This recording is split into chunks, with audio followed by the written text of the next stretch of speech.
Welcome back to the deep dive. It is good to have you with us. Today we are opening up a source file that is, it's quite frankly a difficult one. It reads less like a historical account and I think more like a mirror. We are looking at a narrative that, well, it involves family feuds, geopolitical warfare, even catastrophic natural disasters, but it's really about the quiet internal decisions that trigger all of it. We are diving into the story of Abram and Lot based on the source material from the Face Sin Filtros series. It's a heavy one for sure. As I was going through the notes, what really stands out is that this isn't just a history lesson. Yeah. It's not just about names and dates from 4,000 years ago. The source material frames this whole thing as a comparative study of two archetypes. You have two men standing at the exact same starting line. They share the same resources, the same family blood, the same opportunities, and yet their endings could not be more different. That is the hook for me. That right there. We often think of destiny as the sort of, I don't know, a lottery ticket, right? You either get a good one or a bad one. But this narrative argues that destiny is actually architectural. You build it brick by brick or maybe choice by choice. And the most dangerous choices, according to our text, are these decisions made in silence. Decisions made in silence. That phrase is so powerful, it really anchors the whole discussion. We live in such a loud world, don't we? We pay attention to the loud moments, the promotions, the public failures, weddings, funerals. Those are the big markers we put on the timeline of a life. But this story suggests that the trajectory of a life is actually determined much, much earlier. It's determined in those quiet moments where we decide, truly decide, what we value. It's about what captures your gaze when nobody else is watching. Okay, so let's set the stage here properly. Because before we get to the fire and brimstone, we have to understand the relationship. The source material highlights a very specific dynamic between these two men. On one hand, you have Abram. He's the patriarch, the man who we are told listens to the voice of God. And then there's Lot, the nephew. And the text makes a really interesting distinction about Lot right from the very beginning. It suggests that Lot is essentially a beneficiary of association. And this is a crucial concept. It's really fundamental if we want to understand Lot's eventual collapse. We have to look at their origins. Abram is the one who actually received the call. The source details how Abram left the city of Ur, a major metropolis, because of a divine imperative. He heard a voice. He had this internal compass that was calibrated by a specific encounter with the divine. Lot, on the other hand, well, Lot is just following Abram. He's the plus one. Precisely. He is the plus one to the promise. And there is a massive, tangible advantage to being in that position. The source calls it the spillover effect. When you walk in close proximity to someone who is walking in wisdom, or in this context, someone walking in divine favor, you get wet. The rain of blessing falls on you too. So Lot's flocks are multiplying, his wealth is growing, his life is secure. And it's not because of his own spiritual depth necessarily, it's because of his location relative to Abram. I think a lot of us can relate to that, even in a completely secular context. You join a company with a brilliant CEO and your stock options go up just by being there. Yeah. Or you have a mentor who is incredibly disciplined and you start getting fit just by hanging around them. It's the power of proximity. But the source points out a real danger here, a hidden danger. It creates what we might call an illusion of competence. Right. And that's the track. If you're Lot and you look at your bank account, you look at your healthy herds, you see the tents multiplying all around you, it is very, very easy to tell yourself, I'm a genius. I am good at this. I have the Midas touch. You start to forget that you're just drafting behind someone else's engine. You mistake the fruit of association for the root of character. And that is a precarious place to be, a really dangerous place. It is incredibly dangerous because eventually the road forks. It always does. Eventually, the mentor isn't there to guide you. Eventually, you have to drive your own car. And if you haven't developed that internal engine, the character, the discipline, the connection to the source, whatever you want to call it, you crash. It's almost inevitable. And that fork in the road is exactly what triggers the central conflict of our first segment. The source calls it the problem of prosperity. Now, usually when we analyze broken relationships or, failed partnerships, we look for the hardship. We look for the bankruptcy, the famine, the external pressure that broke them apart. But here, the crisis is caused by success, by abundance. It's the paradox of abundance, a fascinating concept. The text describes a situation where the land literally cannot support them because they have too much. Too much livestock, too many tents, too much silver and gold. You see, when you're struggling to survive, you're forced to cooperate. It's a necessity. You need each other to fight off the wolves and find the next well. Survival creates a bond. But when that pressure lifts, when the surplus arrives, that's when the glue can dissolve. I'm looking at a note here from the source file. It says, when space is limited, character comes to light. Oh, that's a brilliant observation. Just brilliant. It is, isn't it? It's so true. It is easy to be polite when we have infinite room. When I have my acre and you have your acre, we can be great neighbors. But put two people in a small room, or in this case, a limited grazing pasture, and the real person comes out. The source describes the friction starting not with the leaders, not with Abram and Lot themselves, but with the staff. The shepherds start fighting among themselves. This is my well. My sheep were here first. It's a murmuring of the organization. Which is always a symptom of a misalignment at the top, isn't it? If the middle management is fighting, it usually means the CEOs have a vision problem. Always. Every time. The conflict was knocking on the door of their tents. It wasn't inside the family tent yet, but it was right outside, getting louder. And this brings us to one of the most fascinating leadership moments in the entire ancient text. Abram realizes they have to separate. There's no other way. Now, let's just pause and really look at the context here. Historically speaking, in the ancient Near East culture, Abram holds all the cards. All of them. Right. He's the elder. He's the uncle. He's the patriarch. He is the direct recipient of the promise from God. He has the absolute legal, cultural, and familial right to say, Lot, pack up your things, you go north, I'm taking the best land here, you can have the leftovers. And nobody would have blinked an eye if he did that. It was his right. Expected, even. It was his absolute right. But he doesn't do that. He completely flips the script. He goes to Lot and he says, let there be no strife between us, for we are brothers. A beautiful line. And then he makes this incredible, unbelievable offer. He says, if you go to the left, I will go to the right. You go to the right, I will go to the left.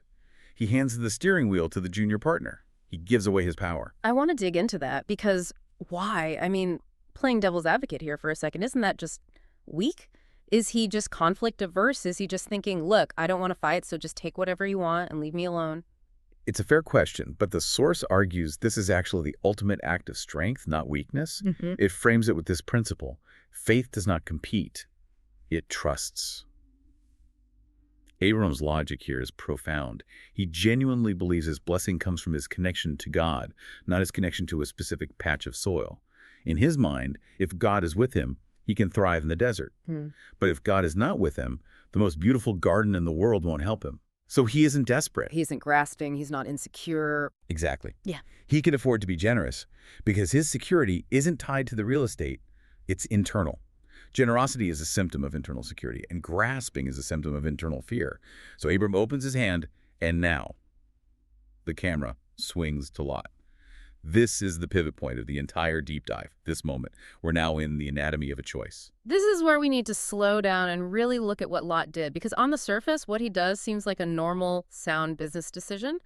The text says Lot lifted his eyes. Yes, he lifted his eyes. But we have to ask, what does he see, and how does he see it? He looks out at the plain of the Jordan, and the source material is very, very specific about why this was so tempting. It compares it to two things, the Garden of Eden and the land of Egypt. Egypt. That is a really important comparison, isn't it? That's not just a throwaway line. Oh, it's huge. In this time period, Egypt represents the pinnacle of human stability and economic power. Egypt didn't need rain. It had the Nile River. It was predictable. It was a self-sustaining economic engine. It was the world's superpower. So when Lot looks at the Jordan Valley, which was well-watered, he sees a sure thing. He sees water. He sees lush green grass. He sees a high return on investment with very low risk. So if Lot had, say, a financial advisor standing next to him, that advisor would be screaming, take the valley, it's a no-brainer. 100%. Yeah. On a spreadsheet, Lot is making the smart play, the only play. He is maximizing his assets. He is securing his family's financial future. And that is precisely why this story is so insidious and so relevant. Lot isn't trying to be evil. He isn't trying to destroy his family. He's trying to be successful. He's operating by the logic of sight. Sight versus faith. That's the core distinction. That's it. Sight analyzes the surface. It asks a certain set of questions. Does this look good? Does it pay well? Is it comfortable? Is it prestigious? Faith asks a totally different set of questions. Is this where I am supposed to be? Is this environment good for my soul? Is this who I am meant to become? Lot never asks those deeper questions. He doesn't consult God. He doesn't even seem to consult Abram. He sees, he desires, and he takes. I want that. But there is a catch. Of course there is. There is always a catch in these kinds of deals. The source points out a little geographical detail that seems minor at first. The valley is lush, yes, but it is also where the city of Sodom is located. And the text is blunt. It doesn't mince words. It says, the men of Sodom were wicked in great measure. This was not a secret. This wasn't a hidden flaw. It wasn't like Lot moved there and was surprised by the local culture. The reputation of the city was well known. It was a place of deep moral bankruptcy. But Lot makes a calculation that so many of us make. The I can handle it calculation, the I'm different calculation. Exactly. He thinks, I can separate the geography from the morality. He thinks, I'll take the fertile soil, I'll take the economic advantage of the market, but I won't let the culture inside my house. I'll keep a safe distance. He believes he's immune to his environment. He thinks he can compartmentalize his life. He underestimates the power of proximity. Again. He vastly underestimates it. He thinks he can profit from Sodom without becoming Sodom, and history in this story shows us that that is almost impossible. You become what you behold. So Lot packs up, he takes his family, his flocks, his whole operation, and he heads down into the valley. And Abram stays in the hills, probably the rockier, less appealing land. And there's this fascinating moment in the text that happens right after they separate. God speaks to Abram again. But the source really emphasizes the timing. It is after Lot has separated from him. The timing is everything. It's not a coincidence. It suggests that the separation, as painful as it might have been, was actually a prerequisite for the next level of the vision. It's only after Lot is gone that God says to Abram, lift up your eyes now. All the land that you see I will give to you. It's a massive expansion of the original promise. It's almost as if the noise had to stop before the signal could come through clearly. The static of that relationship had to be removed. The source puts it beautifully. It says, God expanded the promise once Abram let go. There's a deep principle here about detachment, about letting go. As long as Abram was trying to hold on to Lot, maybe out of a sense of obligation, maybe out of fear of being alone, he couldn't see the full horizon God had for him. He had to release the good thing, which was his family connection to Lot, to receive the ultimate thing, which was his destiny. I think that speaks to anyone who is holding on to something that isn't quite right, maybe a job or a relationship. You hold on just because you're afraid of the empty space. Abram accepted the empty space, and God filled it with a promise. Yes. The source says, God does not share his plan with hearts that are clinging to things. Abram's hands had to be empty of Lot before they could be filled with the land. So Abram is up in the quiet hills, getting this massive download of vision for the future. Meanwhile, Lot is down in the valley. And this is where we start to see what the source calls the progression of compromise. And this part is scary because it's so subtle. It isn't a cliff, it's a gentle slope. It is a slow, gentle drift. A drift into darkness. The source traces Lot's movement in 3 distinct stages, and you can see the progression clearly. Stage 1. He pitched his tents near Sodom. Okay, so he's a commuter. He lives in the suburbs of sin, so to speak. Right. He's outside the city limits. He can still tell himself, I'm not one of them. I just do business there. I just like the view from my tent. Right. But he's orienting his entire life toward the city. He's facing it. He's waking up every single morning and looking at it. It's his focus. Okay, and then stage 2. Stage 2. He lives in Sodom. He moves into the city. At some point, the tent wasn't enough. Maybe it was winter coming on. Maybe it was just convenience. Why travel 2 hours to the market every day? Let's just get a place inside the walls. It's safer. It'll be easier for the kids. The justification of convenience is so often the Trojan horse for compromise. It always starts with, it's just easier. And then we have stage 3. Stage 3 is found later in the text, and it's the final step. Lot is sitting at the gate of Sodom. Now, for the listener who might not be a history buff, sitting at the gate isn't just loitering, right? It isn't like he's just hanging out, people watching. No, not at all. That's a critical detail. In the ancient world, the city gate was the center of civic life. It was the courthouse. It was the city hall. It was where the elders sat, where business deals were ratified, where legal judgments were made. If you are sitting at the gate, you are a civic leader. You are a person of influence. You're an official. So he went from, I'm just grazing my sheep nearby, to, I'm a judge and a leader in this wicked city, in 3 steps. He has fully integrated. He's assimilated. And this is the tragedy of what some people call the reformer complex. We often tell ourselves, I'll go into this dark environment, and I'll be the light. I'll change the system from within. But Source argues that Lot didn't go there to change it. He went there to profit from it. And because his motive was self-interest, the city changed him far more than he ever changed the city. He lost his distinctiveness. He lost what made him separate. Completely. He became part of the machinery. He moved from tolerating the environment to justifying it, and finally to becoming a guardian of it. And then, as always happens, reality hits. Hard. The source describes what it calls the warning shot, a wake-up call. A war breaks out. A coalition of foreign kings attacks the region. Sodom gets sacked, and Lot gets caught right in the middle of it. And this is the deep irony of his choice, isn't it? He chose the valley for security. He chose it for stability. He chose it for that Egypt-like consistency. And what happens? He loses everything in a single day. All of it. The text says he was taken captive. Him, his family, all his goods, everything he had accumulated by sight was stripped away in a moment. It's a harsh lesson. Spiritual compromise does not guarantee physical security. In fact, our source suggests it often removes the hedge of protection you didn't even know you had. But the story doesn't end there for him. Not yet. News of the kidnapping gets up to Abram in the hills. Your nephew has been taken. And this is the Abram the Rescuer segment. I love this part because it shows the true character of the man of faith. It really does. Abram doesn't hesitate for a second. He doesn't hold a board meeting. He doesn't do a cost-benefit analysis. He doesn't say, well, Lot made his bed, let him lie in it. I offered him the hills. He took the valley. That's on him. There's not a single ounce of, I told you so. He just acts. He moves. He acts. Immediately. He arms his trained men. The text notes a very specific number, 318 of them, and he goes on a rescue mission. And it's a daring, dangerous night raid. Yeah. But he wins. He recovers everything, all the people, all the goods. He brings Lot back. And this brings us to what the source calls the wasted second chance. Because if I am Lot, and I have just been dragged out of my burning city in chains, and my uncle, the guy who lives in a tent and prays to God, just saved my life, I think my next move is pretty clear. I am thinking, maybe I should move back to the hills. You would think so. Any rational person would. Logic dictates that you reassess your life choices at this point. You say, okay, the valley is dangerous, the city is vulnerable, that whole plan was a disaster. I'm going back to the place of the blessing. I'm going back to the altar. But she doesn't. He does not do that. He goes back to Sodom. That is mind-boggling to me. Just why? Why on earth would you go back to the place that almost killed you? The source suggests this is evidence of a deep internal entrapment. It's no longer just a location. It's an identity. It's the psychology of addiction. Even when the thing you love hurts you, even when it ruins you, you cannot imagine your life without it.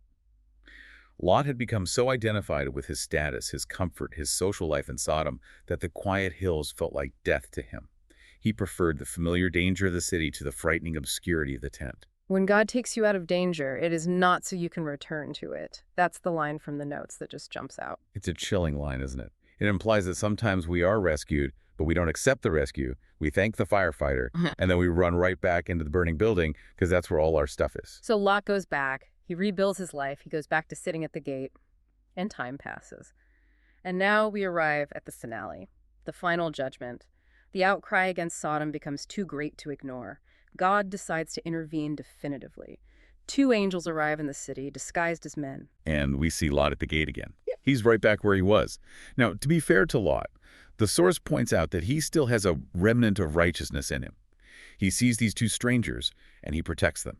He offers them hospitality. He knows what the men of the city will do to them, so he isn't a complete monster like the men pounding on his door trying to assault his guests. But he's a compromised man. He's a righteous man living in a doomed vessel, and it's about to sink. The angels give the command. It's a direct evacuation order. Take your family, don't look back, run for your lives. Yeah. The city is going to be utterly destroyed. And this is the part of the story that, for me, hits the hardest. Lot hesitates. He hesitated. That might be the most tragic 2-word phrase in the entire story. The sky is darkening. Supernatural beings are telling you to run for your life. You know the city is wicked. And yet his feet are heavy. He lingers. Why do we do that? Why do we hesitate when the fire alarm is ringing? Because the heart is sticky. The things of this world have a gravity to them. The source explains it this way. Quote, when the heart gets comfortable with sin, it struggles to let go, even when destruction is imminent. Lot had invested decades of his life into this place. Leaving meant walking away from his portfolio, his friends, his reputation, his beautiful home. He was bankrupting himself to save his life, and in that moment he couldn't process the math. It seemed like too high a price to pay.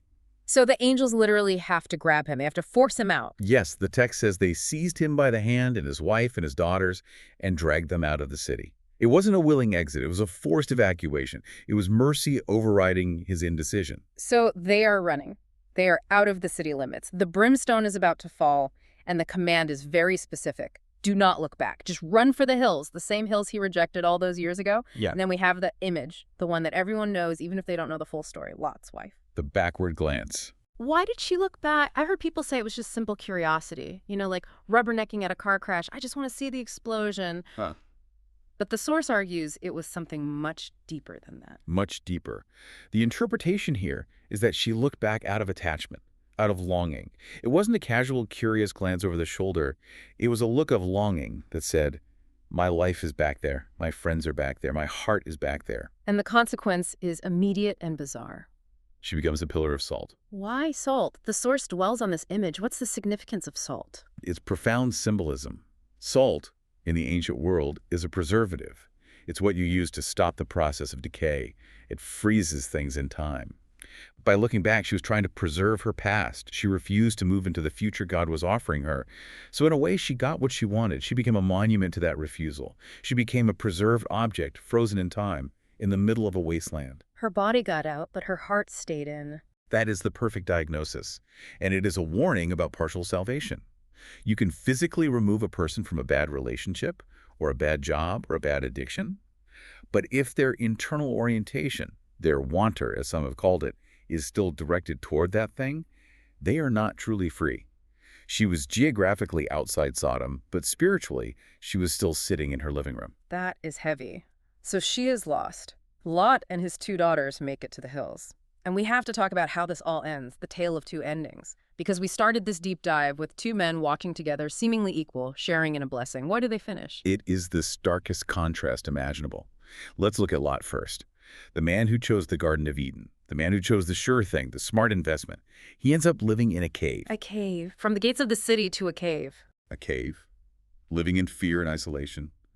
The source lists his inventory of loss. He has no city, it's a smoking ruin. He has no wife, she's a statue on the plain. He has no wealth, it all burned. He has no honor, he's hiding in the dark. He saved his life, barely, but he lost his life's work, he lost his legacy. He ends his story in isolation, darkness, and shame. The source says, not every salvation ends in plenitude. You can be saved, yet so as by fire, losing everything else you built. And Abram, the man who let the best land go. Abram is up on the heights. He never went down into the valley. He stayed in the less desirable land. He built altars. He kept listening. He waited on God. And the result? He becomes Abraham, the father of nations. He inherits the very land Lot tried to grab, but he gets it in God's timing and in God's way. His end is expansive, hopeful, and generational. The comparison is just devastating when you lay it out like that. The one who grabbed for everything ended up with nothing. The one who gave everything away ended up with everything. It validates that core paradox of the kingdom the source mentions at the beginning. In God's kingdom, losing or letting go is often the only way to win. Lot tried to secure his life and lost it. Abram was willing to lose his life, his rights, his comfort, in a sense, and he found it. This deep dive has been, well, it's been sobering, but we have to land the plane. The source material is very clear that we have to apply this. It says this is not just ancient history. No, it's a mirror. It has to be. Yeah. Every single one of us listening is standing at that same crossroads every day, in small ways and large. We all have our Sodoms. And Sodom doesn't always look like a wicked city with fire coming down from the sky. Usually, Sodom looks like a great job offer with a few ethical strings attached. It looks like a relationship that's fun and exciting but pulls you away from your deepest values. It looks like the easy path that requires you to compromise just a little bit of who you are. It's the daily choice between sight and faith, between comfort and purpose. And the question the source leaves us with is this: what voice are you listening to? Are you listening to the voice of opportunity, the voice of return on investment? Or are you listening to that quieter voice that calls you to something higher, even if the path looks lonelier or harder or less profitable on the surface? Decisions made in silence. That's where it all begins. That is where the battle is won or lost, in the quiet. Before we go, there's one final thought I want to leave with the listener, one that the source touches on but that we haven't really explored.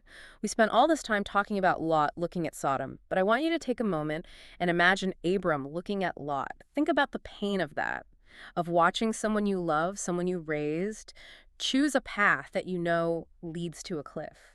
Abram couldn't force Lot to stay. He couldn't drag him to the hills. He had to let him choose. He had to let him go. That is a hard truth. A very hard truth. He could only rescue him when he fell and pray for him when he was distant. And for those of you listening who are watching a lot in your own life, drift toward the city. Sometimes the greatest act of faith isn't for your own journey. It's having the faith to let them go and trusting that the judge of all the earth will do right. A heavy but ultimately hopeful thought. Choose well. That is the final admonition from our source. Indeed. That is it for this deep dive into the two paths. It's a story about ancient men, but it's really a story about us. Thanks for listening. We will see you next time.